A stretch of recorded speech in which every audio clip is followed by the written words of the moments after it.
Welcome to another one-on-one conversation here at OKPreps Media Days. I'm Michael Knight, now joined by Verdigris quarterback Dylan White. Dylan, only going into your sophomore year, you took over about week 6 last year as the starting QB. Let's talk about that season for you. What was it like to be thrown into that spot halfway through the regular season and only being a freshman, obviously not necessarily used to varsity football, and now all of a sudden halfway through you're the starter? Yeah, I was a little nervous at first. The quarterback in front of me got hurt at practice on like a Tuesday, so I knew for that week that I was going to be starting on that Friday. And I was nervous all week, but I had a good team around me, and we came out and did good the rest of the season. You mentioned, knowing that you were going to start at least that game. At what point did you find out that you were going to be the guy the rest of the way? Well, he was hurt for like 3 weeks, so I started those 3 games, and then he came back, like, against Locust Grove a couple weeks later, and he got to start that week. But then I came in, like, the end of the first quarter and finished it off, and then I knew that I was going to be starting for the rest of the way. At what point, because look, man, you're at that point, you're a freshman, again, thrown into it, probably a lot of nerves going on. At what point did you feel comfortable in that spot? I was comfortable. I was nervous for the first game that I was starting, but then from then on, I felt pretty comfortable for the rest of the way. How much did it help having, some senior leadership, some upperclassmen? I mean, how were they able to help bring you along and get you used to the level of play? We had a great senior class last year. They helped me a lot by just telling me it's going to be good and we got this, and encouraged me all the way. What was the playoff run like? Because obviously, look, going into the playoffs, and I'll be honest, I didn't see it coming. I didn't see a trip to the semifinals coming.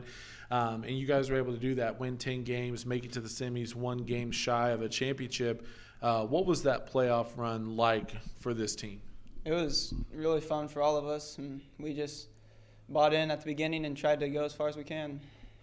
And then now using that this offseason, how much does it motivate you guys? Because, look, you're 1 game shy of playing for a gold ball, and you bring back a lot of those guys, including yourself. How much do you use that as motivation this offseason? It's a lot of motivation because our only goal next year is to win that gold ball, make it all the way, and finish off what we tried to do last year. For you this offseason, it has to feel a little different compared to last year because, last year you're just, getting your feet wet. You're just, getting used to being in high school, period. At this point, you got to know what to expect. How has this offseason been different compared to last year? This year I'm trying to take on more of a leadership role for all the other kids. And last year I was more of just, like you said, getting used to everything and seeing how everything works. How much, you mentioned being a leader. That has to be nerve-wracking as well to be still a young cat and trying to take more of a verbal ownership and being, tell juniors and seniors what to do. Yeah, they I feel like I've gotten their respect pretty good, and we're all pretty close, and they follow along good. They help me out too still. So, what has this offseason been like for you guys, knowing the potential that you guys could have in 2020? How has it been? Obviously exciting there working together. It's fun. There's like a different energy because we know we can do it and we can make it there. So we're working hard trying to get there. For you personally, what's something that you've been working on to improve your game going into this fall? I've been trying to get my footwork better and my arm strength up, get the deep ball better. And then now as a team, obviously things kind of got shut down and you weren't able to work out as much. What did you guys do to stay connected through all of that? We would go up to the field once or twice, we couldn't go to the field for a while, so we had to go to the soccer fields in Verdigris. But we had a group of us. We'd go throw the ball a little bit, run some routes. We were doing that to stay going in football.